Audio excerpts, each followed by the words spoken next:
All right. This meeting of the Denville Township Board of Education is being held in accordance with the Open Public Meeting Act. Notice of this meeting was provided to the Daily Record and the Star Ledger of Morris County, has been delivered to the Township Clerk, and has been posted on the bulletin board of the Board of Education office and at each of these school buildings in the district. Roll call, please. Mr. Anderson? Here. Mr. Capello? Here. Mrs. Lindsay? Here. Mr. Cass? Here. Mr. Duarte? Here. Mrs. DeLuna? Here. Mr. Napoloni? Here. Please rise for the pledge.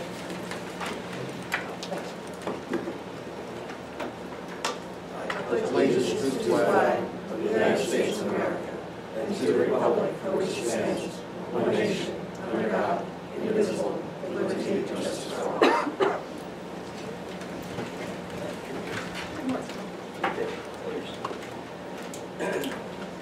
All right, excuse my cold if I cough or sneeze or clear my throat or something like that. I apologize.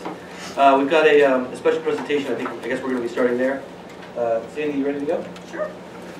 Sandy Cullis, our Assistant Superintendent.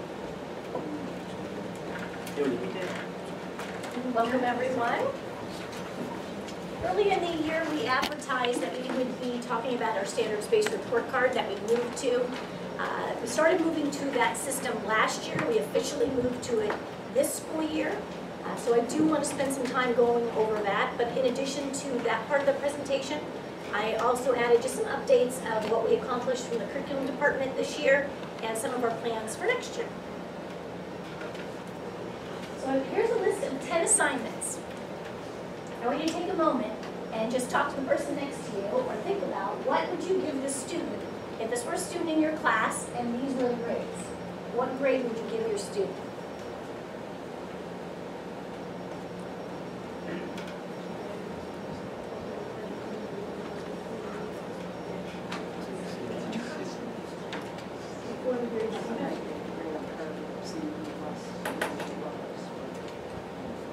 So let's hear it. What did people come up with? I think Paul is saying some of us already know the answer. What do you think? Kim, you can't answer. Yes, I know.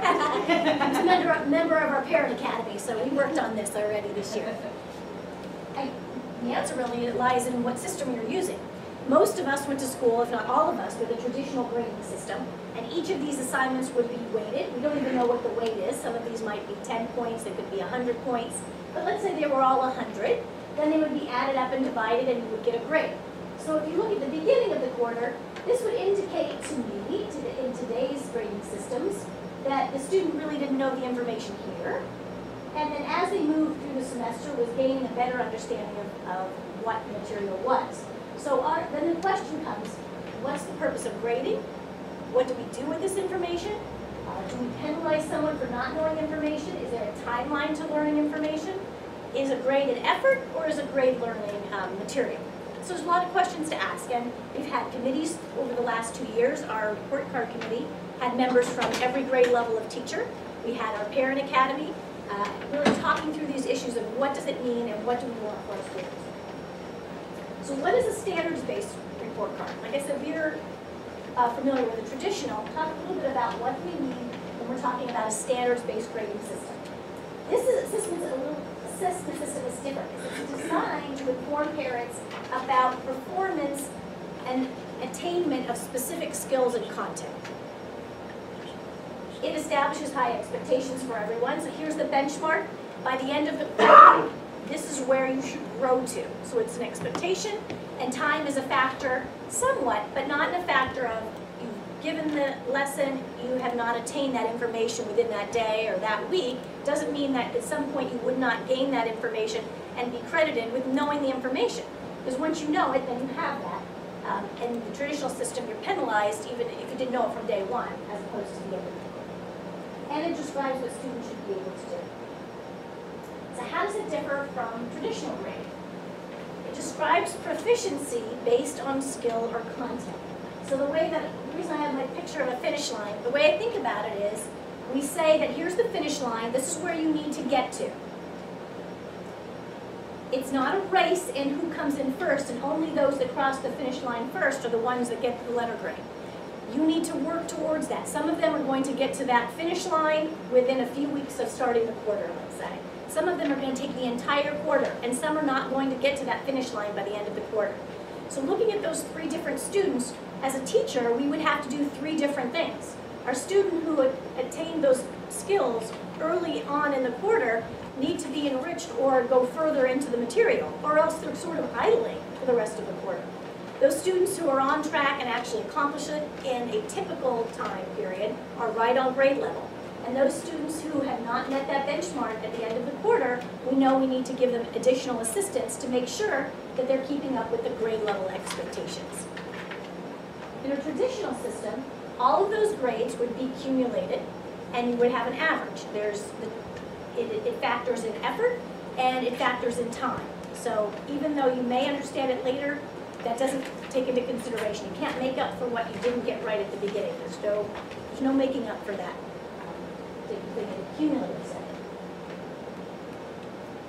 It doesn't represent a final cumulative grade for a subject area. It actually breaks it out by skills.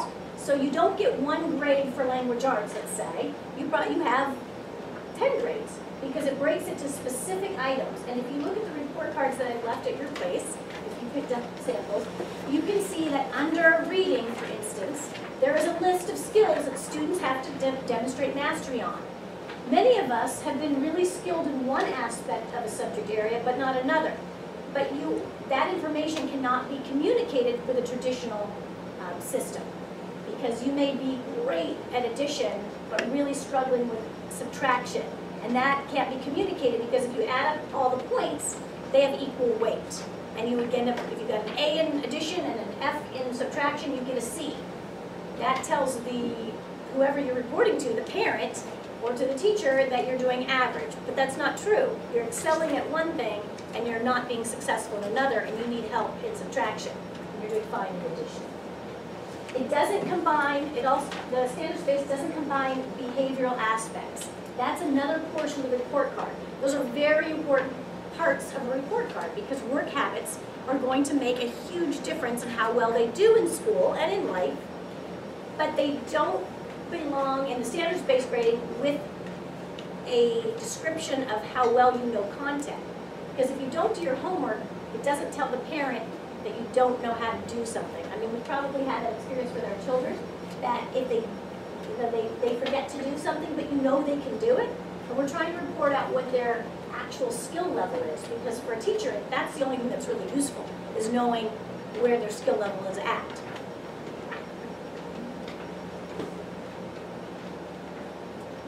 So we have to, like I posed back to the first example, they differ because a traditional system and a standards-based grading system have different purposes. If you're trying to include effort in motivational behaviors as part of a grade as a reward system, you complete a course and it's a reward at the end, then that fits well in a traditional setting. You'll notice that most middle schools, high schools, colleges use the system. Although many of them are starting to, there are many even secondary schools that are moving away from this type of grading. There was an ebb and flow in education about the use of grades at an elementary level. It used to be, even 50 years ago, at some point we were given grades like minimal, satisfactory, commendable at the elementary level, and you didn't start receiving a traditional average grade until you got into the upper grades. And then it kind of moved into getting grades, in first, second, and third grade. Again, for young elementary students, they don't even know what averages are at that point, so it means nothing to them. They ask you, if they get a letter grade, they say, is this good?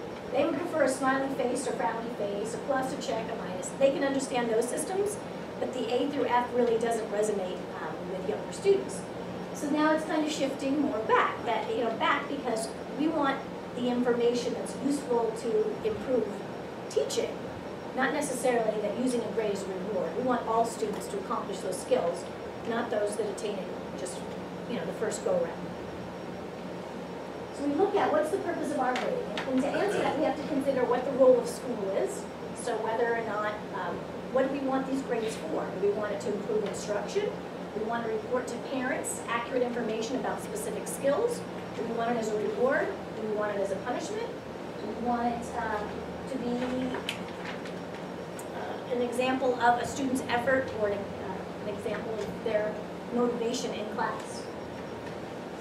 And what are the purposes of assessment? Why do we give tests, assignments, projects? What are the purposes behind those things? And where, of course, do the work habits fit in? I think 2 more examples. One of my pictures, my bicycle. If you were to grade yourself on riding a bicycle, you get on the bicycle, you fall off. You might fall off 200 times before you actually can ride the bicycle. You would get an F in riding a bicycle because out of 200 times, you were only finding successful once at the end. But does that mean you can't ride a bicycle? The answer is no. So then we look at that. Is that what we're looking for our kids? Is that the skill that we want to know that they actually can accomplish that skill? And I was watching a video on a student, it was actually a high school student, that was talking about his experiences in high school and grading. And in middle school, he had an integrated science program. So he had like a trimester of life science and earth science and physical science. And then he went on to high school. And he got an A in biology and an F in physics. And he was meeting with his counselor, so he was explaining this. He said, well, the reason I got I got a C out of the middle school course because they averaged together in 8th grade, he got like an F in the physical science portion, he got an A in the life science portion, he ended up getting a C. He goes on to high school, he gets a C. They're expecting him to be this average student. He fails physics, he gets an A in biology. He said, yeah, because the part that I failed was the physics part of 8th grade. I didn't know it then, I don't know it now. But I got a C and I passed the class. So it was a good example of that. We don't always know every part of every subject area. And with the standards-based, it can break it out a little bit better. There's a place for traditional grading, and we still are using those in our middle school and feeding them into the high school. But right now, at the elementary level, we're moving into the standards-based. If you look at the report card, the skills are general enough that the student would have, the teacher would be able to say something about your child, a parent's child, every quarter. But the benchmarks change every quarter. So as we move through first quarter, there's a benchmark of where the student should be. Second quarter, the benchmark moves. It's not an end of the year benchmark. Third quarter, the benchmark moves. And the kid's always moving towards that benchmark. And then the end of the year is the final benchmark. Every grade level is in the packet, and you can see that there's different standards and skills for each grade level. So as a parent, you can look at it and say, okay, this is where my child needs work. They're excelling in one area and not another. It tells the teachers where we need to focus. It tells the parent where we need to focus. So here's what we have gained from using this. We've gained the time. Students have time to develop the skills that they need to be successful. It's accurate information to focus instruction. It's time sensitive, it's immediate, it's what the student is doing this quarter, and that the teacher can really work with them on those particular skills. In providing this report card, it's a clearer picture of how students are performing. In the past, we have had these indicators, but it does change the way students are also graded. It also keeps everyone focused on the learning targets. All of the teachers know what are the skills the students are supposed to know. Parents know the skills that the students are supposed to know.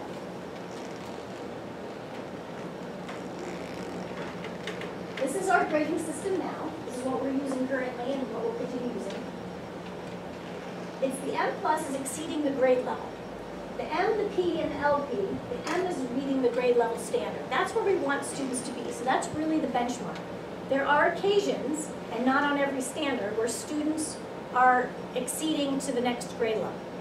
It is very unlikely that a student would be excelling on every single standard. Let's say they're in 3rd grade, every single 3rd grade standard, or they wouldn't be in 3rd grade. We'd move them to 4th grade. If they can already exceed and do 4th grade work on everything, we'd put them in a different grade. But that really, the likelihood of that happening is little, and we don't really see that. We'll see someone excelling above grade level in certain aspects, and that's what is reported.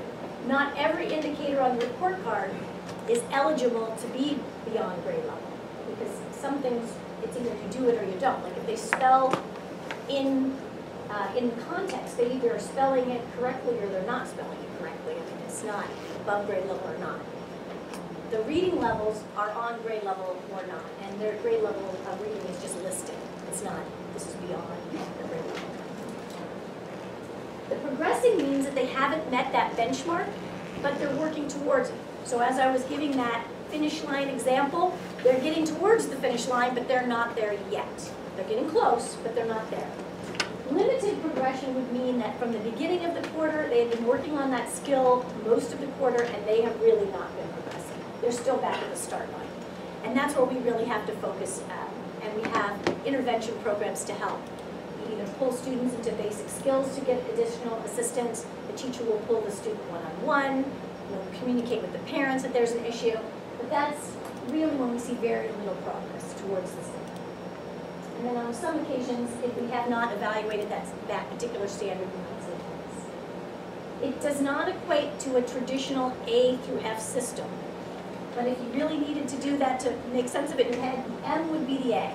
We're shooting for the M. Every now and again, you're going to get the A+. But the M is where we're shooting for all of our students to do. So a few things that you should note when you look at the report card and you consider, because it is not a traditional system. You can't receive an M+ on everything. There's a little asterisk if you can. The benchmarks change every quarter. So it's not like the year-end benchmark is here, and then the student, everybody gets an LP the first quarter, and a P the second quarter, and then that's not how you move up. Every quarter you have a chance to be at any of those levels. And students do go up and down. They master the first quarter of information, maybe a good review from the year before, or they were easier concepts. In the second quarter they get to a concept that they don't understand, and they're now a P, a progressing, but they didn't meet the benchmark that quarter. It does go up and down that way. I mentioned the X's, and some assignments can provide evidence in more than one area. So projects, for instance, a teacher can use a project for a number of skills that are on the report card. So the report card, or the grade book looks different. It's not, you just put them in and it's not points. You're looking for pieces of evidence to support that skill. And we're looking for a mastery of, consistently at least 3 times, that they're showing they can do that particular skill, that we would consider them to be at mastery. Before I go into that, any questions about? This year, we did not have letter grades for 3rd grade. So in the past, they had a traditional letter grade. They only have the standards-based grading. 4th through 8th has traditional letter grades. Next year, the 4th grade will not have letter grades. They have not ever had letter grades. So as kindergartners, they've only had this report card, 1st grade, 2nd grade, 3rd, and now 4th grade. So that particular group will not have them again next year. Our current 4th grade will be the last group that has a traditional letter grade. So it's just kind of rolling up with that. And there are no plans at this point to, although it has changed the grading that many of our middle school teachers do, we still do calculate averages and give a final letter grade. It does combine effort, motivation, and performance, but it has changed their outlook on how they grade and the evidence that they collect to make sure it's not about earning points, it's about demonstrating skills. And that has changed the types of assignments that they're given. Because when I was in school, I always wondered, you do like a crossword puzzle, you get 10 points, and then you study your behind off for the quiz, and it's still 10 points. And it was like, how does that balance? You know, they're equal weight. And so that has changed. A lot of those types of assignments aren't in the grade book towards their grade, because they're really not demonstrating skill. Any questions from the board? No, happy. It's a little outside of normal, but are you okay with taking some questions from the sure. public? Any? Yeah, I have some questions too. Oh, okay, Tom, you want to go first? Yeah, okay. What would be the metrics of, I just thought, like English language arts, if you had a student that was LP across the board into the 4th quarter, they would be not moving on to the next grade.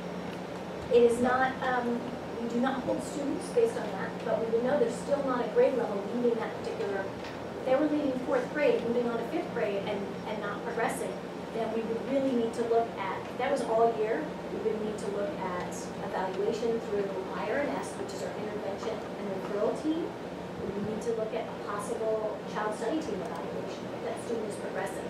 It should not be a surprise to a parent if in June it's all LPs, because this should have been a partnership all year long.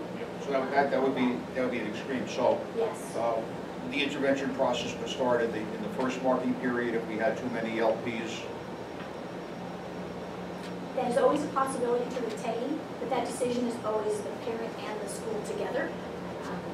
We do not hold, these are not used as punitive measures. Like we don't say you don't pass if you don't have a progressive impairment. Students do move on. We just know that they have to be in some sort of intervention program to get the assistance, because they're still going behind going into the next year, and then they're going to be even farther behind. Okay, the next question is letter X, standard not evaluated at this time. So what would be the scenario we would not be evaluating a standard, and then what would pop up to be evaluated? Like in first grade, they might not get to subtraction that first quarter, and they pick it up the second quarter. So there is an indicator about subtraction, so in that one quarter, that one indicator will be counts. Okay, and not applicable would be something that you still teach in that grade? It may be a student has a specific program, that they still receive a report card, but they don't have the same, they have IEP goals that don't align to, their IEP goals supersede the standards. So it may not relate to that. So we would use this for the special needs children too, this type of, within the context of what their education, their plans. They would get using the same proficiency descriptions for them. They do. We give them 2 report cards. They have their goals report card that is specific to their IEP goals. And then we give them this report card so they know where they're falling on grade level. Parents have indicated that they want to know where their students are falling. Even if they are not on grade level, they want to know which indicators they are on grade level and which indicators they are not. Because it's not very common that they are not on grade level on everything.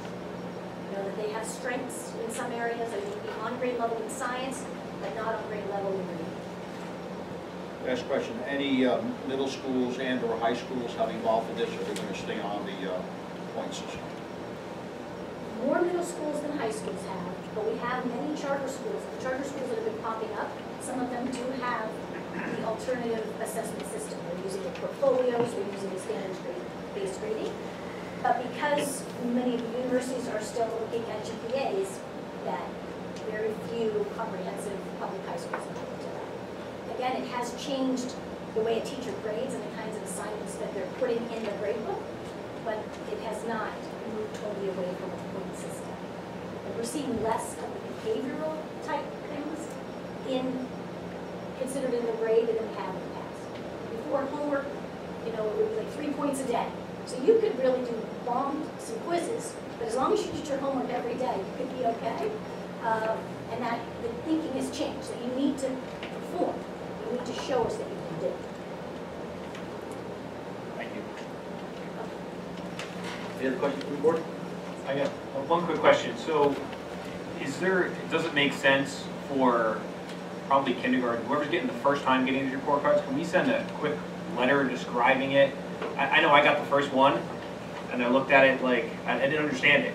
And in particular, is the grading level, or the grade level reading expectation? Yes. That is, it's just a letter, I don't know what that means. So if my child is above or below that letter, what does that mean? Those letters don't, I guess I don't understand them, so I don't know if we can just give like a description. I mean, the teachers can describe it, but it's kind of after the fact. You get it, you want to know what it means. We got a, To just so people can, you know, watching, it's on our website, so anyone can download what each letter level is and about what grade level it's appropriate, like it equates, an A equates to pre-K, a B equates to such and such letter. Just give them an idea of what grade level reading that is. At your conferences in October, you should have that discussion now. In the past, our report cards don't come out before that first conference, but they should be talking about student DRA levels and their reading levels at that point, but we can make sure. Each beginning of the year, we have sent out, and then of course for kindergarten, we send it out in January, their first report card, a letter describing this, but I keep sending it each time, and I will continue. And I wish we had more at our parent academy. We didn't have as many as I would have liked to have seen, where we really went into depth on what all of this means. I do plan on running another report card PAST committee meeting next year so that we can, I should say PAST, Academy meeting next year, and maybe in the fall when there might be more interest around the report cards.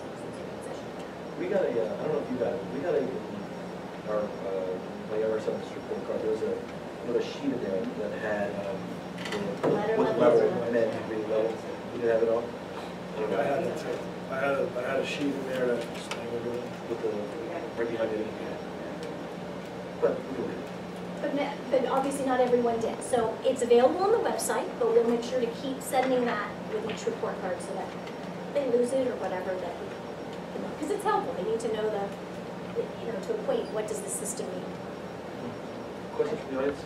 I just want to reiterate the point I made at the past, the board, with the LPs, especially in the math facts situation, if we could have given to us, like you're asking for the reading levels, the actual standards that they have to meet, because especially with my daughter, she just missed the standard first quarter, and she got so much better second quarter, but the standard went up, so she didn't make it again, and she didn't quite, she keeps getting better, but she's not quite making enough before it's going up. So by the end of the third quarter, her report card was home, she was so excited because she was doing better, and she still had an LP, and she just broke down, and that was it. And she said, but I'm trying, I study every night, she's using the speaking math, and the little professor, and she's on 10, 20 minutes every night, and she just can't do the time tests enough to the standards. But I don't know what the standards are to tell her what she actually needs, so if we can have those at home. You know, in my book, she's not crying when we show her stopwatch anymore, so she's doing good. We talked about that at our meeting, came up with some suggestions. The standard is 80%. By the end of the year, students have to master their math facts, and that's 80%. The benchmark goes up because we don't expect them at 80% the first quarter. So the first quarter is a baseline, and then they move up to 50% by halfway through the year. We hope that they can do half of them. And then by the end of the year, many of the students have 100%. But our goal is advanced, exceeding we did as a 95, and then 80. We hope all the students get to 80. That's our goal with that. But we talked about some suggestions of ways that teachers could chart it in the classroom, because we do see significant growth, especially if a student starts at 0%. Or, we do have students that have missed every one of them, or most of them, that we could have a star system in the classroom where they're kind of showing progress, where they can control it themselves and see how they are moving up. So we talked about some visual pieces to add to it with that. So you say it's 80%, do we have a set amount of problems, or It varies by for grade or by time of year? by grade and by it's the same all year, the same number, Like if you're a the second same grader, amount. it's always, Yes, it's always addition and subtraction. But as you move to third grade, third grade's that transition year. They have addition, subtraction, and then multiplication and division. I remember. So that. they're moving through. But each year, the standard changes. So if you look on the report card, it will say that for fact fluency, they need to know up to 5, 0 to 5. And then for first grade, their fact fluency changes. And they go up to, up through the single digits. And it just keeps going up for what the expectation is, because the standard changes for everything. But the number they need to get right at their grade level is 80%. And the speed, 80% of 30 problems in 2 minutes? well, it depends on the grade level, but I'll tell you how you do it. The number of problems depends on how long it would take, so it's 3 seconds per problem. So for it to be considered in your long-term memory, the recall is 3 seconds or less. And if anything more than 3 seconds is considered computation. You're actually doing it in a different part of your brain, and it's computation in your short-term memory. And 3 seconds is determined to be that point where it comes from that part of your brain. I can tell you the 2 aspects of education that have been researched more than anything are fact fluency and spelling. And with fact fluency, the research has shown that it has a positive impact, because it's the ABCs of math, on their performance, because you don't have to compute every time you try to do a problem. However, then they have played through all different formulas of when is it considered coming from your long-term memory. They've scanned the brain and see which part of your brain lights up, and it's 3 seconds or less. But 3 seconds is pretty long. I mean, most of us could say, 5 times 6 in this amount of time. If not, then you're computing it. Now, for where it becomes difficult is students have working memory issues, long-term memory issues. They actually have a disability. So we have to, although it is shown that fat fluency improves that and builds the neurons in that part of the brain, they may not be able to do it in the 3 seconds, but still is growing those neurons. Because they're still computing, they're just computing faster. They're not drawing from the long-term memory, they're actually compensating another part of their brain, and they get faster at that part of the brain. So, it's just that. Sorry, we don't want to go into brain research right now, but that's kind of how it works. It is fascinating. I've learned a lot on, because like I said, those are the 2 areas that there's so much research, it's amazing. Kim? On that note with the 3 seconds, I understand that if you're speaking the answer, the 3 seconds would mean more, but how did you know if it's the child not knowing the answer in 3 seconds, or it's taking them that long to figure out, okay, now I have to write this and fit it in this little space, and you get a kid who's very exacting in their numbers, perfect, and oh, that's not right, oh, I erase it, now, like, it took a half a year to convince her to cross it out when she knows she wrote the wrong number and keep going. Well, I can only say, the time that we've taken is backed up by research, and that's why I picked 3 seconds. There are issues where kids get anxious, and we try to work on those in individual situations, or where kids, obsess about erasing, or going back over the problems and want to check their work. So we have those issues too.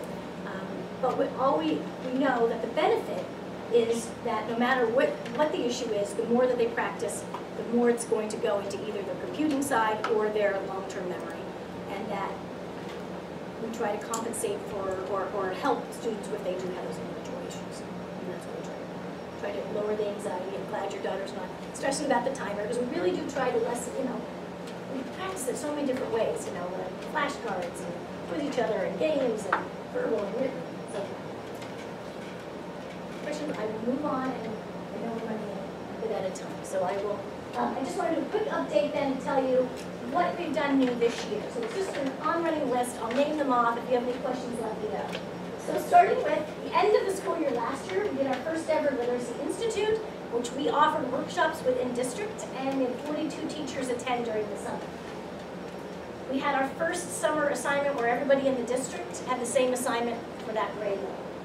We hired a literacy coach that during the school year has gone in and worked with individual teachers, has also written all of the writing and reading units to align with the Common Core and what we know is best practice, which moves down to, and she also wrote the benchmarks. So our benchmarks are the same for the entire grade level, no matter what school it is, and they are aligned with the tasks that are expected of them and the rigor of the Common Core. She rewrote 72 units, so every grade level from kindergarten to 5th grade has a unit that is aligned to Readers and Writers Workshop, the Common Core, and Teachers College at Columbia University. The writing tasks, which are our benchmarks for writing in our language arts, replaced old prompts because the prompt system is out. We no longer really teach students to write to a prompt. We teach them to look at evidence and write to real information. So whether it's research, information, narrative, literary analysis, they are to read real literature and to draw conclusions from real literature. So all of our benchmarks replace that. And we trained teachers on how to use the rubrics, and we developed exemplars, meaning what does it look like to be a 0, 1, well, there's no 0. 1, 2, 3, and 4 at every grade level, and have copies of those so that everybody is standardized in the district of what we're looking for at each grade level. And students can look at the exemplars. We're going to be putting our exemplars on the website for next year so that parents can look and see what is the expectation at 2nd grade, what's it look like at a 1, 2, 3, and 4 level. So this year we wrote them, and we collected them all year, and now we have the exemplars. We purchased all the revised units of study. So we used to only have 1 or 2 copies for our grade level, and it's considered the teacher's guide. Now every teacher has a set of teacher's guide. And then we purchased new literacy resources. Here's just a few examples. We have new mentor texts in K to 8. We bought text sets in grades 3 to 5. Text sets are when you have several different books on the same topic from different perspectives. Some really cool books. There's student has shared this with you. Some of the books were like Westward Expansion. One half of the book is from someone that is actually moving across the country, and the other side is from like the Native American perspective. So you get in the same book, two perspectives of the book. Myths and Legends for 4th grade, they had really only resources for that. We have nonfiction text sets for all grades, K to 5, and Westward Expansion for grade 5. Those were just some, we have many more than the rest. We added a 6th grade pre-algebra course. So this is the first group that's going to move through that pre-algebra, algebra, geometry track in the middle school. Our science teachers went through and trained this year on the next generation of science standards, because those are now adopted, and we'll be moving to a new curriculum for that. Our social studies were trained on the research simulation tasks beginning of the year, and I'm working with language arts on scoring the research tasks. Students successfully completed year 1. Yay, we're all done with art, so I'm pretty excited about that. And we had every student that was taking the test able to complete it on the computer. So no issues finishing that. We had our Student Success Academy in grades 4 and 5. That was an after-school free program for parents to attend. And not the focus on getting better at the park, the focus changed on improving skills in creative ways. So we ran a creative writing class, we ran math blasters, different ways of improving skills in a fun, a more fun and exciting way. We even ran some lowering anxiety and how to approach assessments just to help students who had difficulty in that. This is our first year of dyslexia screening for grade 2, and we started the Parent Academy for Success. We had 5 minutes for that. So a lot happened this year. Next year, so what's coming? We already have our Summer Literacy Institute. Our highlight presenter this year is from Teachers College, and she has published 5 books and travels around the world training on how to work to assess students in a small group in reading. So we have Jennifer Sarabello coming through this year, and that's supported by our NCLB, or No Child Left Behind grant. We have 9 staff members that were accepted to Teachers College and will be attending at Columbia University this summer. We have 6 staff members attending Gordon Gillingham training, which is a specialized reading program for students with reading disabilities and dyslexia. Additional books are coming in K through 8. We're revising our science curriculum, the health curriculum, and the PE curriculum. So you'll be seeing some of these at our next board meeting. New science texts for grades 3 through 6. And in addition to the high school programs we currently offer at the middle school, which are Spanish 1, French 1, Algebra 1, and Geometry, we're adding Honors Biology 1, and we have 1 student in French 2. Grades 3 and 4 will no longer have the report card grades, as I mentioned before. Our elementary schools will operate on a 5-day cycle instead of a 6. We have a new, or just finalizing a new gifted and talented identification process. By the end of the school year, we will have that in place. And the COGAT, which is currently a 3-day assessment that they take at 3 mornings, will move into a 30-minute screener instead.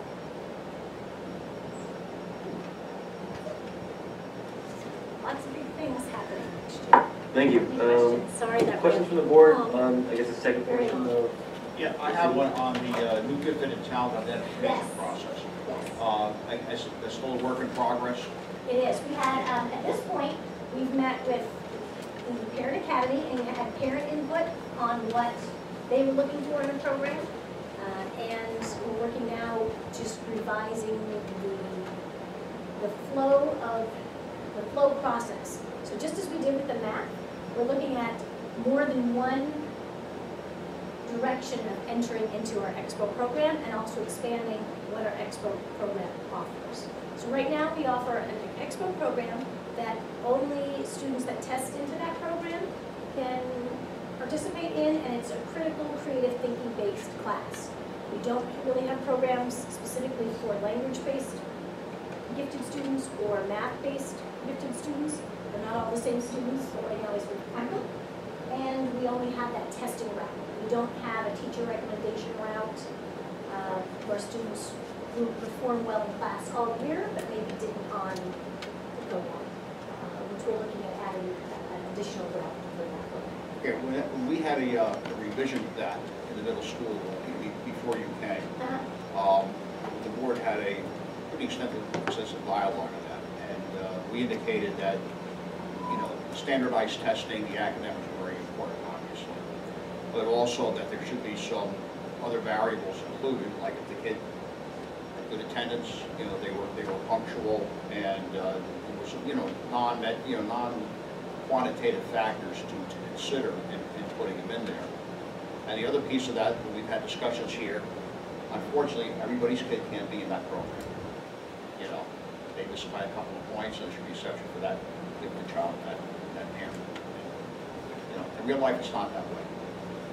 So I think that has to be, you know, the qualitative factors are certainly important, but you can't diminish the academic side, the proficiency in the testing, and that has to be part of it too. Absolutely. I was fortunate in my last district that I was tasked, that was actually my first task as a supervisor, was to advise and redesign. We had no gifted talented program to design it.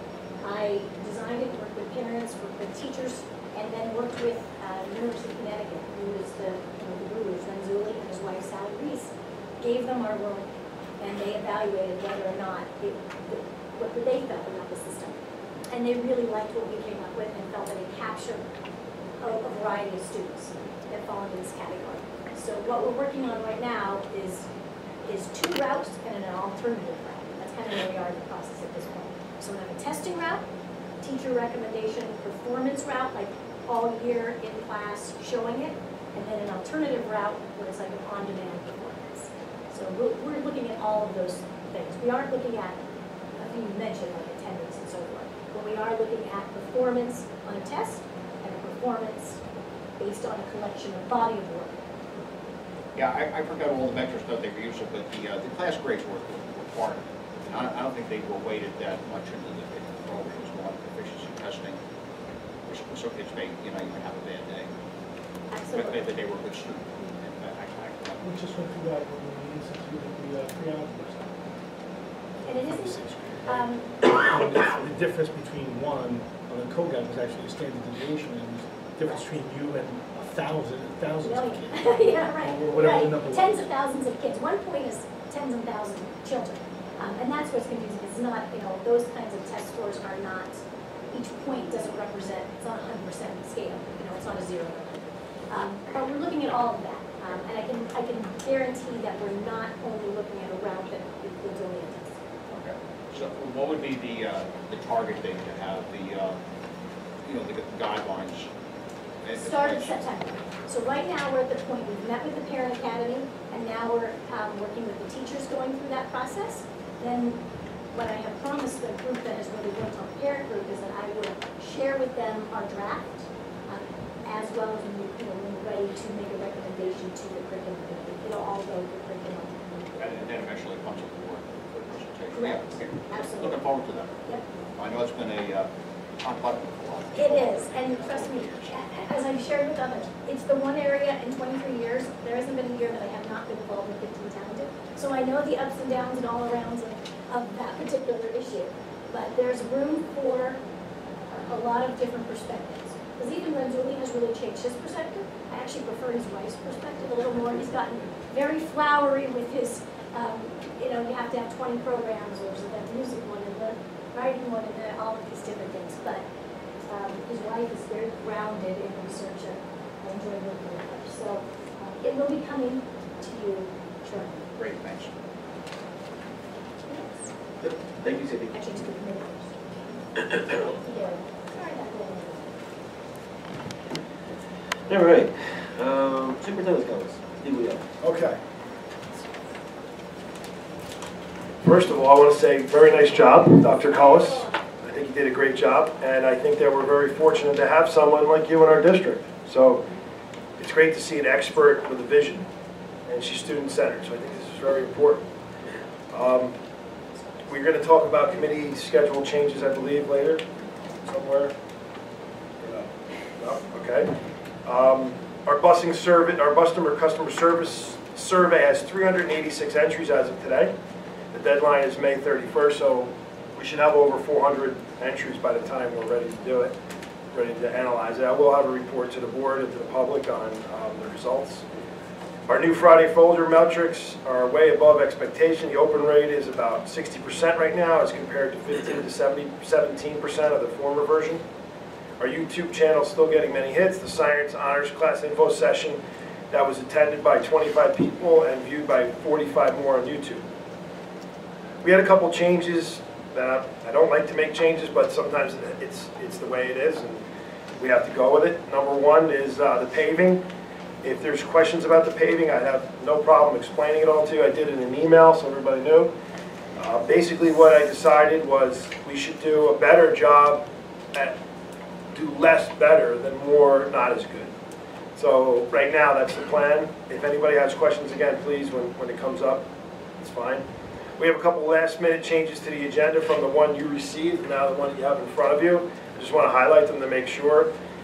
Personnel number 1-I, Mrs. Schmidt is not going on the 8th grade trip, so she's on the list not to go.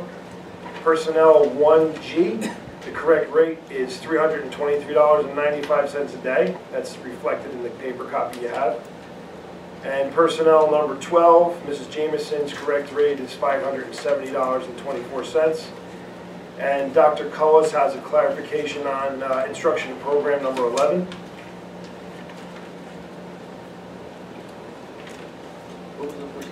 On number 11, it indicates that all the teachers will be attending August 17th through 21st. They will all be attending this summer, but it's not all the same week. It's the same price, it's just different weeks. I also have a last minute resolution. Obviously, I don't like to do this either. I think it's, it's hard for everybody to digest things quickly, but we have an ongoing problem with some of our autistic programs and behaviors, and we haven't had the training for the assistants and the teachers and even the administrators that we'd like to have.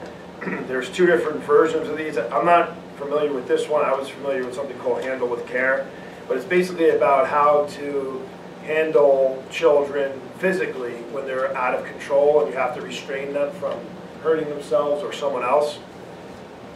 So we do have a couple children that need this type of restraint when they're really out of control, and you need to have one of these two versions. One's called Crisis Prevention Intervention, and the other one's called Handle with Care. The one we're going with is Crisis Prevention Intervention. And at the last minute today, Mr. Russell was able to find someone. We don't have a contract or anything like that. We would like to do this prior to the June 8th meeting. So I'd like to read a resolution into the record if the board is on board with that. And we'll do it at a cost not to exceed $3,000. And this would provide the training for 8 staff members. And there will be some substitute teachers needed for that. We don't know the exact cost. I don't have a contract right now. Nobody does this. We've been looking for people to do it for a long time. We finally found somebody who did it, which is called Middlesex Education Commission. We work with them on some other things, and so I'd like to do that when we do our resolutions, unless there's any kind of problems with that. But I think it's something that's important. If you speak to the principals about this, and I do hear about it often, that there's a couple children that are really in need of the services. So obviously we're not crazy about doing things last minute, but I think it's important. Our summer meetings for the board will move to the cafeteria. This room will become a receptacle for all the computers in the district. So this is the place where all the work gets done. So for the summer we'll move into the cafeteria. And the cafeteria is air conditioned and it doesn't have the portable ones. So we no air conditioning? There is air conditioning in the cafeteria, and they're not portable. It's regular central air. The good thing about that is that the sound of the air conditioners won't get picked up by the camera. You asked a question, Mariana, about the Valley View signs. I was kind of right, kind of wrong. We are paying for replacement, but we never paid for the originals. So this was something that was ordered last year and installed. There's signs that go on the lampposts that say "Welcome to Valley View Middle School" has the Viking on it. They were up for a short time. They broke. Some of them broke faster than the others. The principal sent them back. So we have the replacements, they're installed, and this is the original bill, which is actually waiting for the replacements. I think I got everything on there. Any questions about any of this stuff right now? Yes, you want to wait till? Yeah, I got a question on the, I guess the intervention here. Yes, there's $3,000, this is for arthritic students? Yes, it's for students that are in our autistic programs that have behavioral. They have behavioral.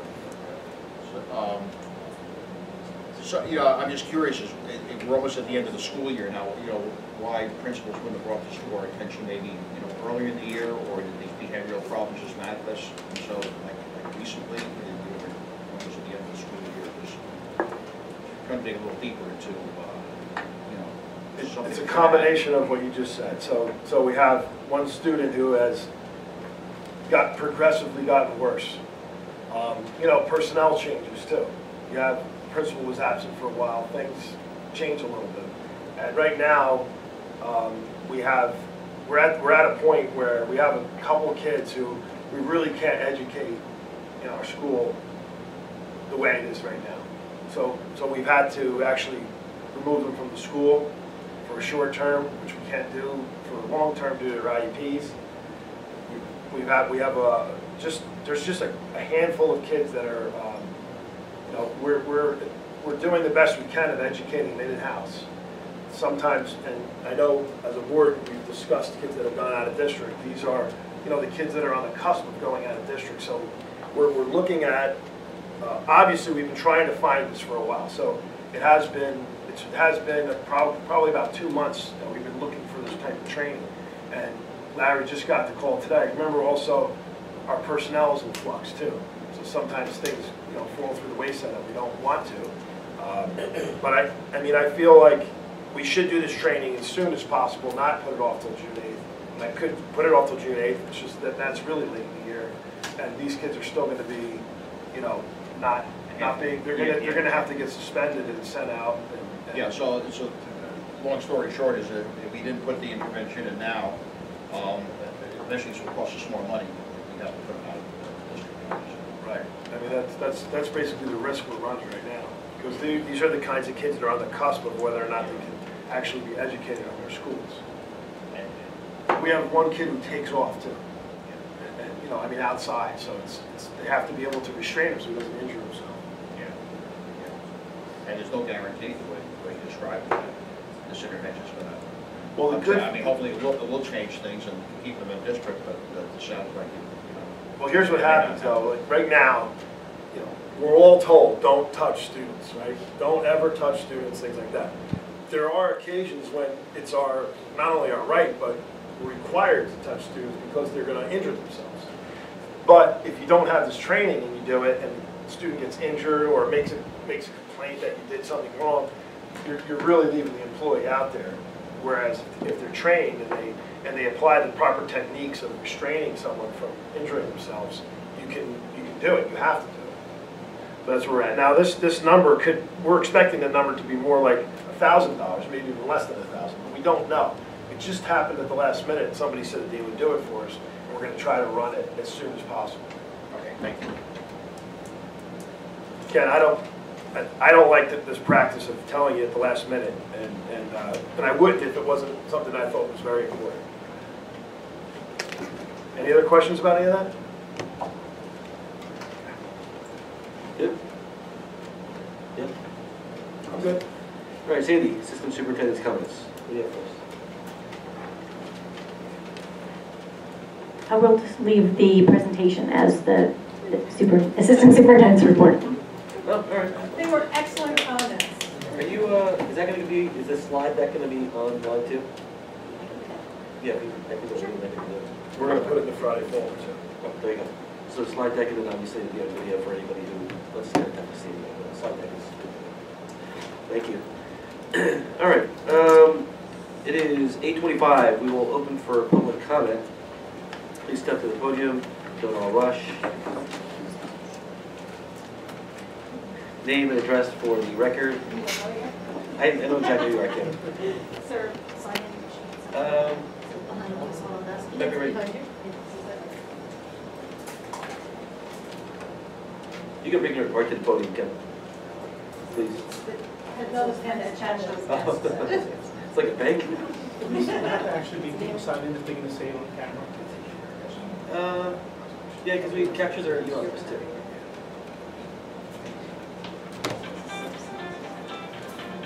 But just your name and the address for the camera to Mr. Duarte's. Carrie Lower, 9 Mile Terrace. I have a couple of just quick questions based on things that are in the agenda. Sure. First one is I'm just a little confused. There's a thing in here about the company that you made the contract with, school milk, and all the milk prices are listed as 30 cents, 31 cents, but I know as parents we're only paying about 18. So where's the rest of that money coming from? Is that from the district? Is that state funded? Where's that discrepancy being taken care of? We have always subsidized. I don't know if we subsidize. We're in the milk program, and you know the answer? I didn't hear the whole question. The I'm question sorry. is, why is the rate lower? I mean, what lower? Why are than- the parents are paying You less pay than less. the milk actually costs? I'm just Parents wondering pay where less. that extra money's coming from. State. It's milk coming from program. the state. It's the state milk program. Oh, okay. And I know Damaris. And also because some children qualify for the free reduce or they have a reduced rate. That's our new BA, by the way. It's our new BA, by the way. Yeah, there you go. And the second question is that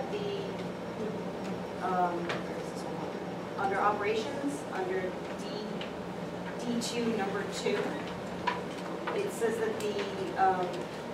one of the things you're going to be voting on is the Morris County Prosecutor's Office Homeland Security Unit to conduct a security audit that was requested in 2012. Great. They have one person for the county, so it's our So they turn. just haven't gotten here in 3 years? Is that all that's going on? It's our turn. There was some other audit done, I didn't know if it was. We had an audit done on our own. We paid for an audit, the district paid for an It audit. was a separate one. this So, was- you know, a while ago, we paid for a company called Seraph. I'm saying we, but it was not me. Okay, It so was it's like- people remember before the- me, right. So because of the weight, You did we your- went ahead and we did our. Okay, well, thank you for that. The backlog is why we're As a here. parent who, of course, There's only one person in the whole county that does it. So he came to us and said, would you like it now? And I said, sure. okay, That's why. that makes sense. And then the other question, obviously you can't list who in individual situations, but you talk about the approving list of tenured teachers and contract renewals based on salaries remain the same as 2014-15 until contracts are negotiated. I don't know if this is still an issue, but we've had 26 more signatures on the petition for Mr. Kay, so I want to present that to you. I'm happy to. And I don't know if it's something that is still ongoing as far as you guys are concerned, but like I said, 26 more people did sign the online petition, so I was asked to bring that into you. But I'm also wondering what the procedure is for approving these contracts. I know the year my husband's company did not do their standard, everybody gets a raise in January, and it got pushed off till April. We had some problems making mortgage payments. Of course, yeah. And, you know, this has obviously been ongoing for a while, so I'm worried the same for our teachers who do a phenomenal job here. Right. And should not have to worry about such things. So I'll answer it two different ways. Number one, as far as the DEA, the teachers union, that was the non-tenured, that was voted on at our last meeting. Coming up is our support staff and tenured and support staff. So tenured teachers, all administrators, and the support staff. That's voted on tonight. So the non-tenured teachers were voted on for renewal last meeting. But like the actual contract itself, that's part of that vote, or that's a whole separate? So thing being that's the second part, somewhere else? and I'll probably refrain from answering some specifics because the contracts as they are going forward are still in negotiations.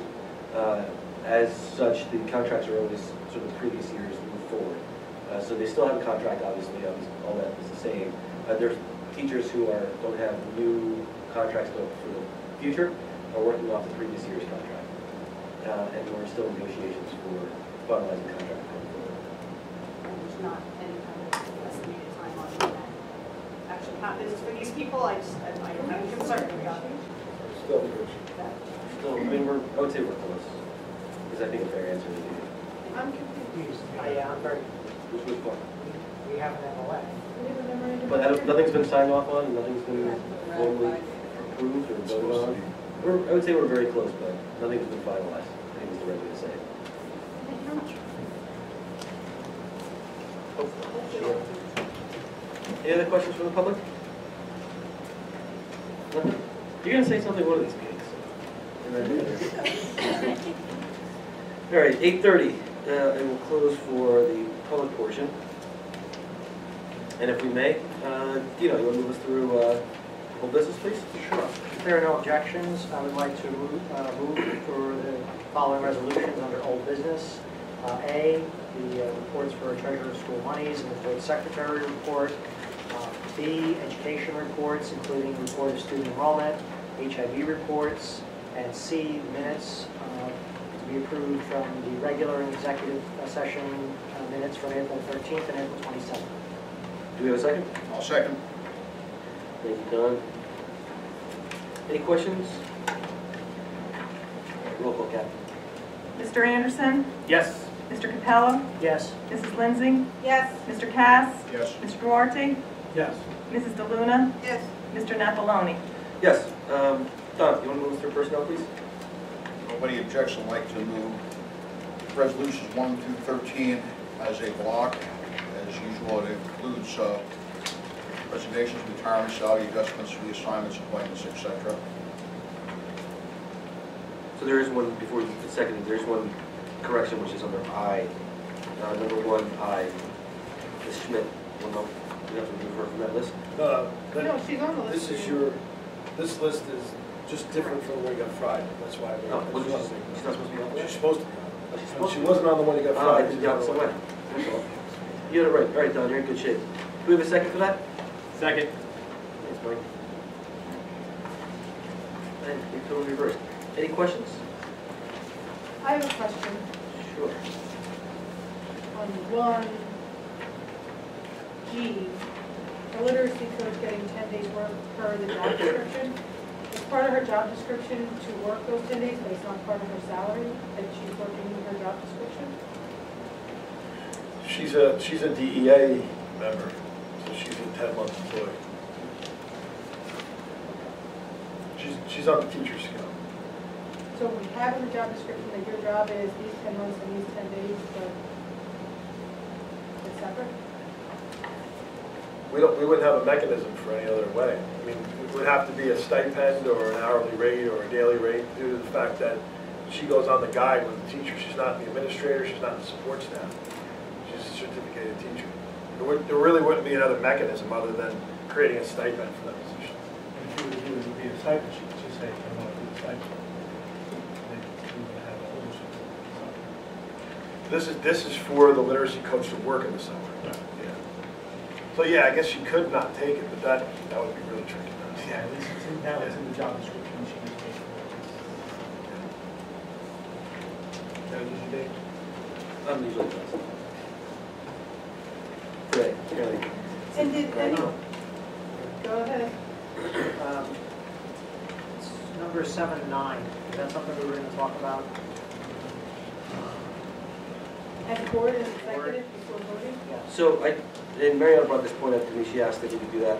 I wanted to make sure that we talk about Steve and Sandy. Both of them were actually good with us talking about it publicly. So, how about, Maybe for the public, they could go over the 3 goals that were, for Steve, that we're approving, since the public goals. I just read them into the record last week at the last public session. Hold on a second.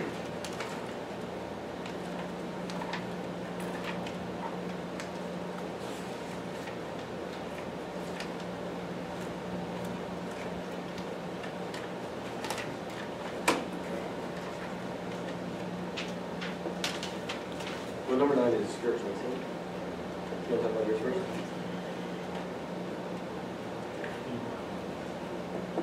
Qualitative goal number 1 is to create a parent academy with the attendance of at least, or to offer at least 3 meetings per year. And we had 5, is to create that. So the goals were approved by the county, and this one is completed. So that's number 9, that was for Sandy, in regards to the parent cap. Give me 1 second, pulling up my notes.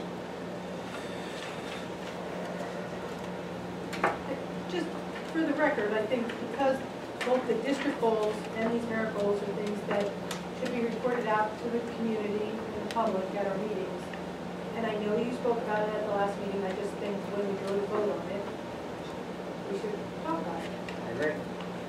No, I'm listed on that. This is, No, I'm just saying, that, you know, let's talk about it on record, what these 3 goals are that we're approving. that's not what you emailed me, though. You said you want to do it in the executive session. Well, I didn't know if they wanted to do it. No, I'm saying, but the point would be doing it now where we can absolutely discuss it. Okay, so the first one was to improve the functionality and look of the Friday folder and to improve the number of hits on it. And I reported today that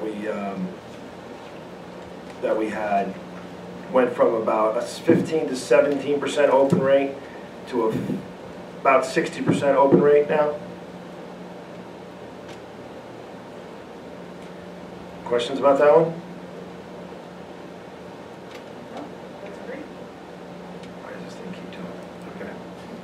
It's spinning it.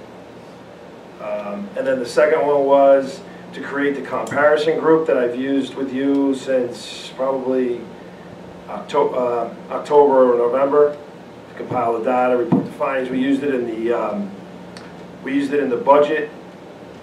And we used it in the budget presentations, and we also used it for our negotiations with the union. And the last one was to bring in new revenue, and I showed you a certified statement of $73,000 in new revenue.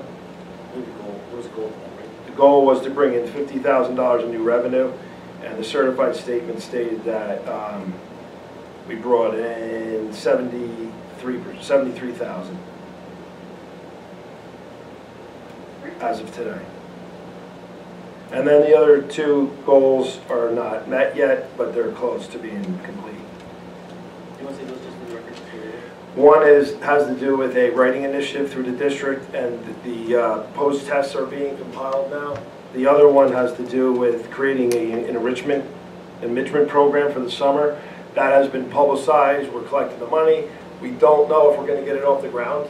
So in the end, when I'm ready to give you my report, I'll say whether or not it worked and what we can do in the future to get it to actually have the enrichment program. The goal wasn't to actually have it, it was to prepare it, plan it, market it, and put it out there and see if there was a need for it. So we can come up with different ways of doing it next year if we decide to continue that. Thank you, I appreciate it. Any other questions on that?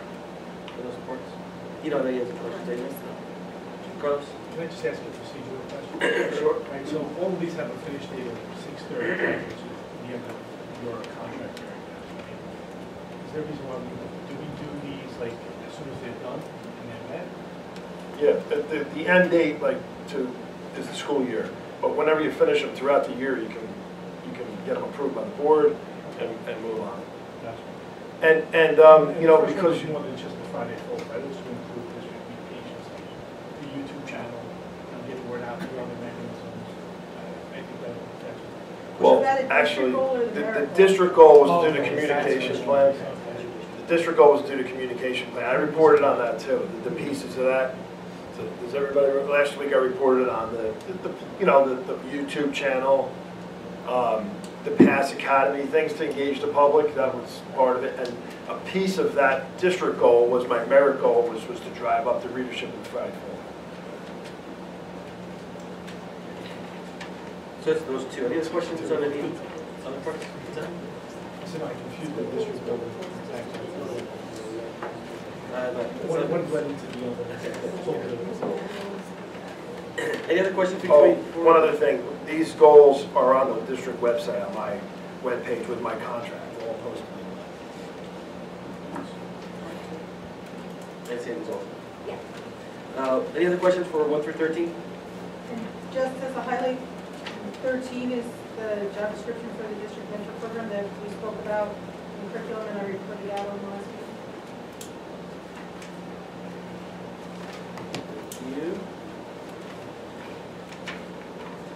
All right, Kathy.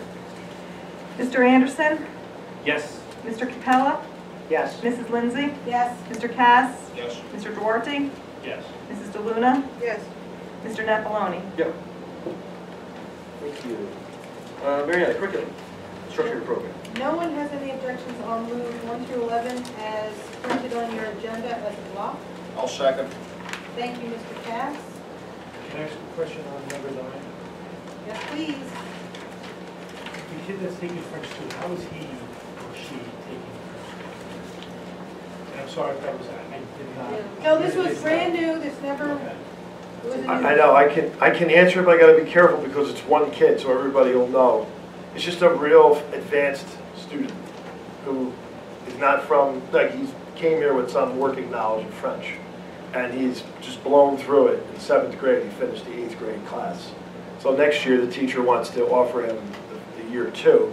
She'll do it, we will do it in one of 2 ways. One would be she'll differentiate in the classroom and offer French 2 while the other students are taking French 1 just to him, kind of like an independent study. Or 2, and maybe a combination of the both, we might use some computer assistance on that. Enroll them in virtual high school or a program like that where you can take the course online. It's just a great opportunity to add another high school class to our middle school. No, I think it's great, I just didn't want it to be, we're paying one teacher for one period. What's the, I told them that would not be acceptable. So the only way we'll do it would be one of those 2 ways. Or a combination of the 2. I think the best would be the combination of the 2, where it's differentiated in the classroom and a computer, some kind of augmented program in there for it. I think this time. Motion, the number 11, we're going to remove the dates. Yes. We should probably just say summer of 2015. Okay, Sometime so during I the summer. amend my thing to have 11 say, Orton Gillingham Reading Comprehensive Training Summer 2015 at the Hilton Hasbrook Heights, blah, blah, blah. Don, you okay with that? Don, you okay with that change? Yeah. Amendment consent. So this is the one where I want to read a resolution into the record. So this would be number 12. I mean 13, right? Nope, you're right, 12. Number 12. Would you like me to read that resolution to the agenda now, or I guess before you move it, right? Yes, well, we'd have to move it. Mariana and Don have to accept it. Are you okay with adding an amendment to it? We can do this separate if you want. Whatever you want. That's fine. All right, so let's go 1 through 11. We will check. Any other questions for? Yeah, I just make a comment here on number 4. You know, as an Army veteran, this is really phenomenal that we're going to have Kevin Donovan, former guard at the Tomb of the Unknown Soldier. If you ever read about the soldiers that guard the Tomb of the Unknowns, they're there 24/7, 365 days a year, in hot weather, cold weather, and they even have done their guard duty there during hurricanes and blizzards. They have, I know a couple times they've offered not to guard the tomb because the weather was just so bad, but they went out and did it anyhow. High standards to get in there to do that job. That it's really phenomenal that he's coming in to talk to the kids before they go to their trip. It's great. It's a great experience going to that too, seeing that tomb presentation. Totally agree. Any other questions, 1 through 11? No. Good, Kathy. Mr. Anderson? Yes. Mr. Capello? Yes. Mrs. Lindsay? Yes, except I will abstain on motions 5 and 10. Okay. Mr. Cass? Yes. Mr. Duarte? Yes. Mrs. DeLuna? Yes. Mr. Napoloni? Yes.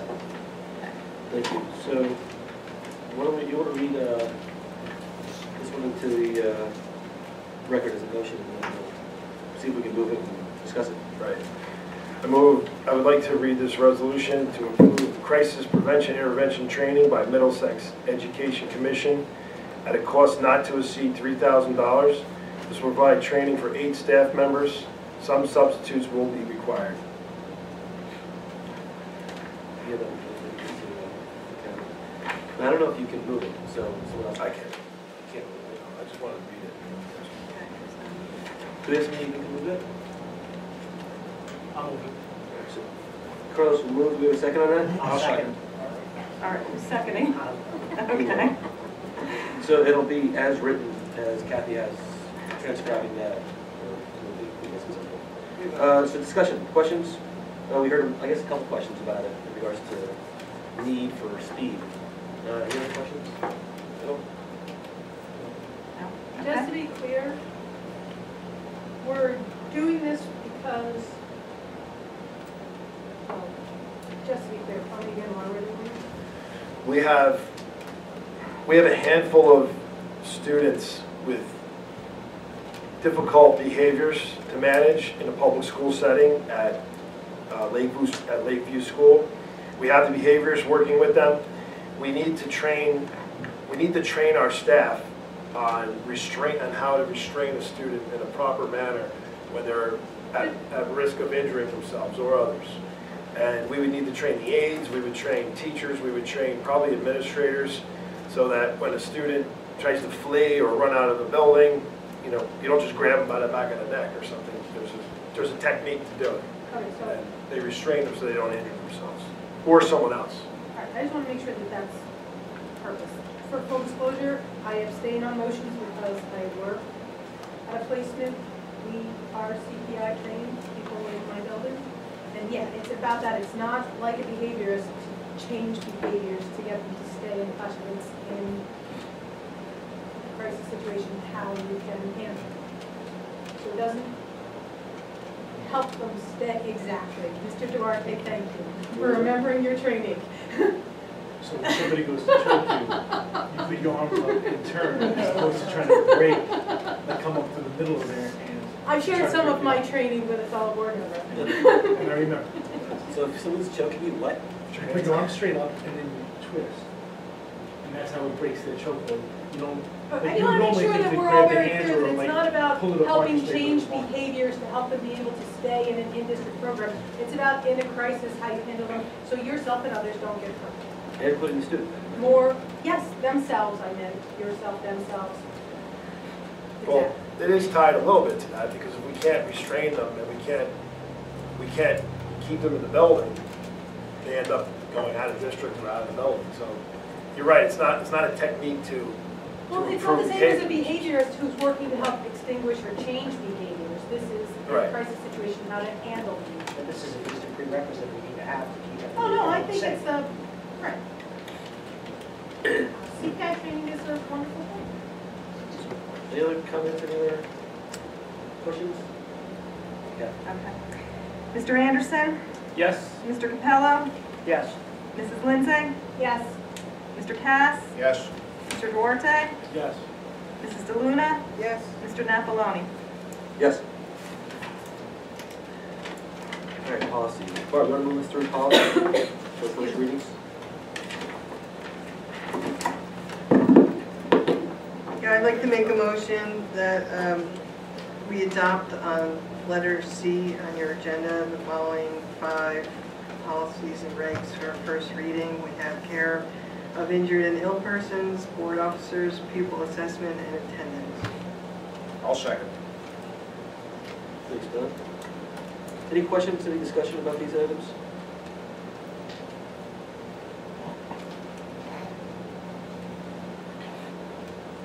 Liz? Okay. No? Mr. Anderson? Yes? Mr. Capello? Yes. Mrs. Lindsay? Yes. Mr. Cass? Yes. Mr. Duarte? Yes. Mrs. DeLuna? Yes. Mr. Napoloni? Yes. Thank you. Carlos? Those grills. Thank you, Dave. Under operations or buildings and grounds, D2, I'd like to move items 1 and 2. Item 1 is the Second from Don. He's on fire today, by the way. If anyone's keeping count, that might be, he's going for a no-hitter right now. He's still, I think he's in the Tino. Oh, Tino Head, you really broke it up. you know how to fight. So, Don is the second. I want to keep things moving. It's fine with me. So we already discussed number 2. You want to talk about number 1 real quick, or no need? It looked like you were trying to say something. Well, I was just going to read them off, since I'm short, but that's okay. Everyone who's following along can see it. We spoke about it last week. Check and check. Any questions, comments? Okay. Mr. Anderson? Yes. Mr. Capello? Yes. Mrs. Lindsay? Yes. Mr. Cass? Yes. Mr. Duarte? Yes. Mrs. DeLuna? Yes. Mr. Napoloni? Yes. Okay, Barb, what do you got for the finance? Do we want to move the whole thing as a block, including the addendum? We have, Yes, please. on letter E on the agenda, items 1 through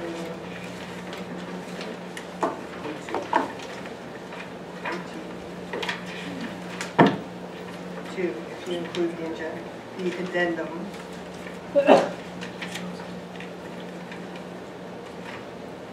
Okay, includes, oh yeah, wait a second.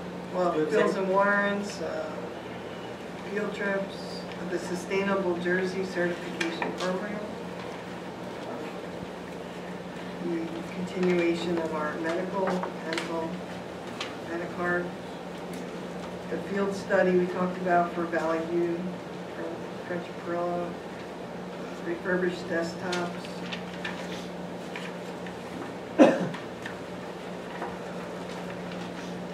core BTS for the purchase of firewall. So this is some of the things that we talked about technology for the summer, I guess, when I get started. Tuition rates, milk. That's Delta T group for custodial maintenance worker. Oh, we talked about this last time too, having to transfer because we exceeded our admin costs and legal costs. If it's over a certain percentage, it has to go for approval, counted. All right, well, and the rest as you see it on your agenda. I guess they're 22, including the addendum, the yellow. Right. 21 rescinds. Oh, it's, before that, second, do we have a second real quick? Second? Don, you fell asleep? County Blackstone, sorry. All right, good, Steve, you were saying? Just saying that Oh, Don 21. already seconded? Yeah, Don seconded it Oh, already. my goodness. Just saying, so that nobody's confused, 21 rescinds the motion that we had on paving, and the addendum addresses put it back on, in a different manner.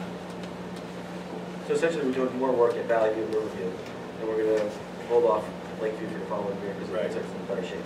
And Lakeview's in a little better shape. Lakeview costs more than the other two combined, so we blow out of our budget. We'll get the bus garage done, that needs to get done, Lakeview and Riverview better. Valley View and Riverview done better. We'll do some patchwork over at Lakeview, just some areas that are of concern, and then a year after, we'll put the money in to do Lakeview, make sure that's done. Any other questions about 1 through 22 in finance? On 16, did we budget this year or next year for the speaker system? It's coming out of this year's money.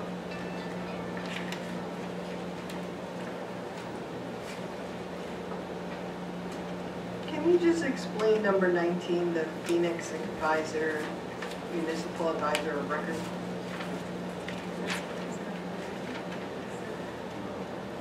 This is the last thing John gave me and said, make sure you do this. It's just renewing something with Phoenix. There are advisors of record to deal with debt and anything that has to do with this finance. We use them for ESIP too. It's something that's on top of this. So what I was told was that we've used them in the past and it's expiring.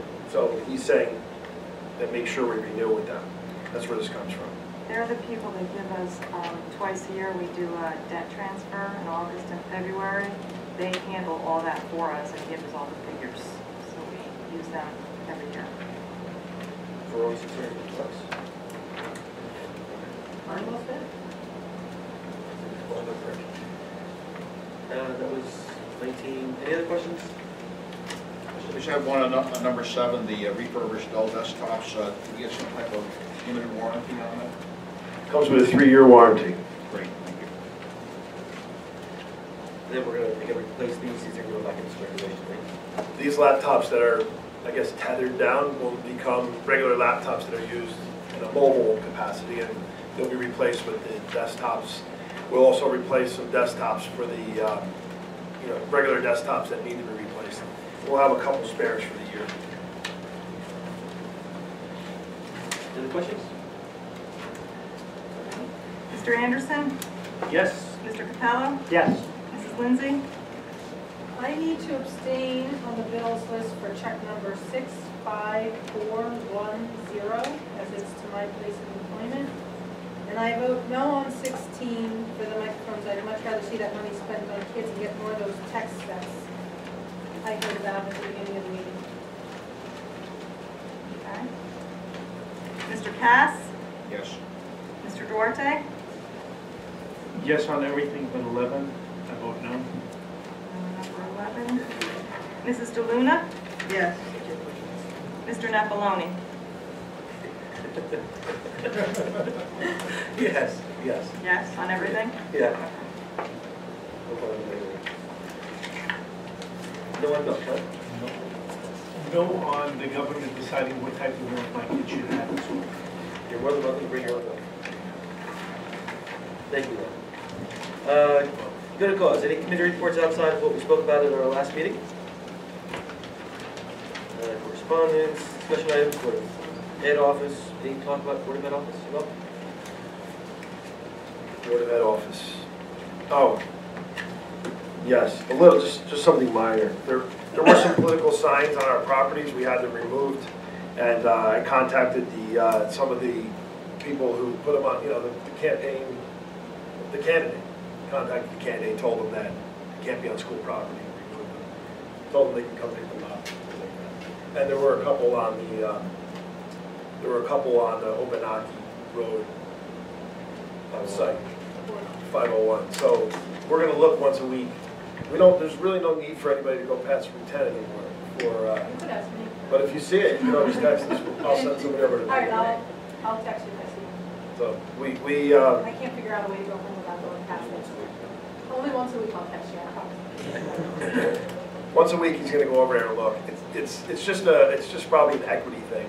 We've been trying not to allow it on any of our properties the whole year, so we'll just be consistent. As I recall, last year we had some shenanigans with some characters who Oh, yeah, there was. somehow put some signs somewhere on school property. Wasn't me, No, I'm not pointing at anybody or mentioning any names. But but they're both turning two of red. them. Good, right, okay. Keep in mind. Yeah, anything with trailers at all? No, we're moving forward with the plan to demolish the one trailer at Lakeview this summer. I had one email about committee reports. Thanks, Don. Very, very smart thinking on your part. Any questions about committees? There should be an email, and I'll shoot out some emails about what sort of the discussion's been about. I'm confused, what are we supposed to send you an email about? At the last meeting, you talked about committees, restructuring the committees, the dates and groupings. How many did you get? How many emails? Besides one. Oh, you're the only one. Well, at the end of the last meeting, I didn't think we were supposed to email you, that's why I asked, what are we supposed to email? We all discussed it publicly, what we thought, and that we could get reassigned. I didn't hear anybody, you didn't say at the end and let me know what you want to get reassigned to. I figured you were gonna figure it out. Okay. I'll figure it out. But if you want an email, here on the record, I'll have a preference for no committees. You got it. Well, I think they said if you had anything else you wanted to send, if you could email. I think you I did a think great, you left that option. I did, and Don, I think you did a great job. As usual, it was very informative and well thought out. Very thankful. Any other, something else there? No, right? Any other, you get a cold I have? I had it last week, so you're getting the cold I had. And I told you were lucky you weren't here last week. 8:59, we will open for public comments. I'm gonna keep looking at you. Kim, you're more than welcome to talk. Nothing? I did all mine before. Mr. Scollins, nothing? I'm curious of the public, what does this mean that now we're part of the green environment? Like, what is he gonna do to it? Oh, so Dino and I can speak to it. Well, let's wait 2 seconds. I'll close for public comment. It is 9 o'clock closing. It's open board comments, 9 o'clock. Go ahead, have at it.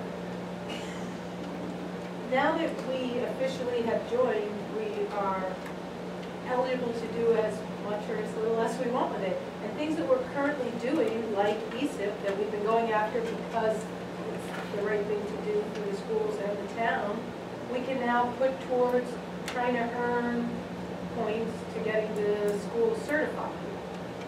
And whether we're certified or not, you can go after grants and it helps you get grants. And Dina could probably speak to it, and Mr. Scollins could have also, that, I mean, the town bronze certification under green sustainability helped, and I'm not as well versed in it, but the grant that the town secured that's going to help us get charter schools, right, the monies that are going towards that. So what we choose to do with it will be up to us. But as we do things, I mean, and in our time on the board, we've replaced lighting with more, things like that could go towards it, things that we're doing anyhow because it's economically sound for the school district to begin with.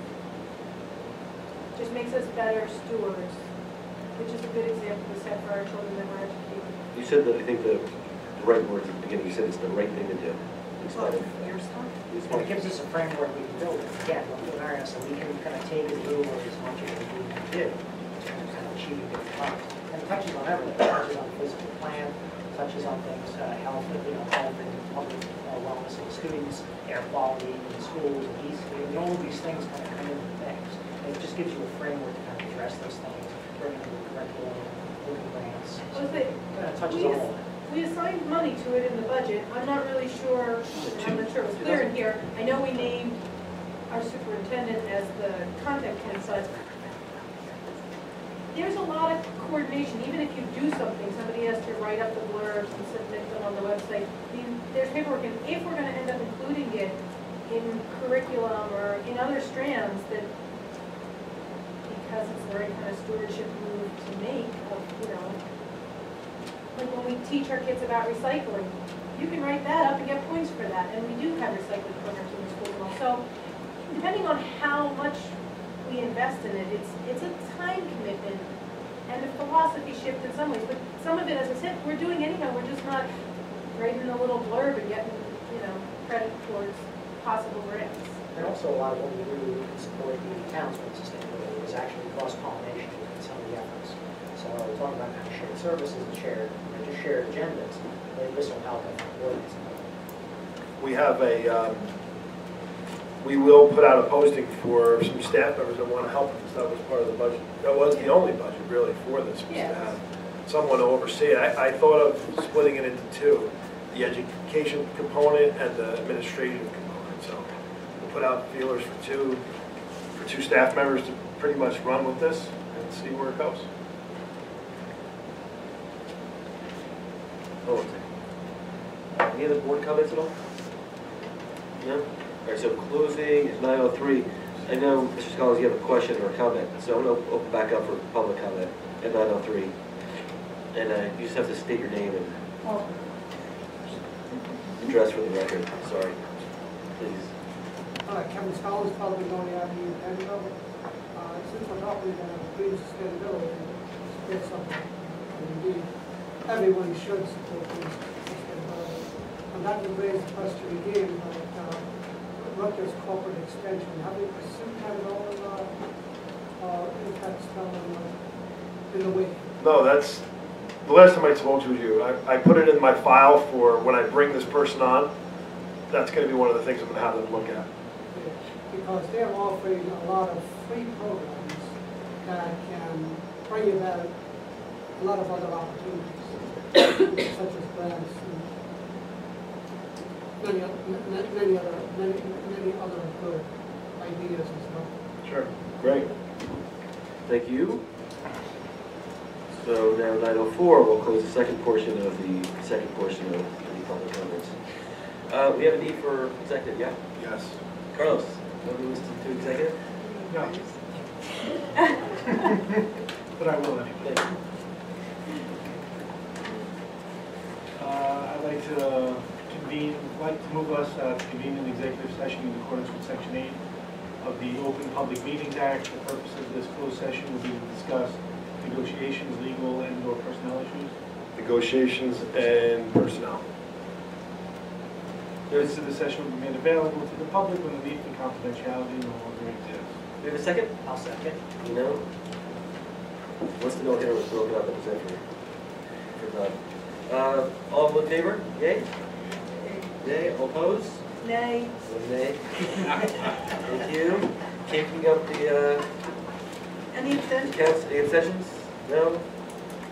All right, it is 9:05, we are moving into executive session. We don't plan on voting until we come back out of executive session, right? Correct. So if you happen to be, thank you for coming, speaking on the record. Anyway, we can shut down. Are we done? You shut it off, leave it there, and I'll turn it back on when we're done. I'll put it back behind the... All right, it I'll is make a motion. 10:16, we are out of executive session. Do we have a motion to adjourn? I'll make a motion to adjourn. That's done, do we have a second? Second? Michael Anderson. All in favor? Yay? Opposed? Done. It is 10:16, meeting is adjourned. Thank you.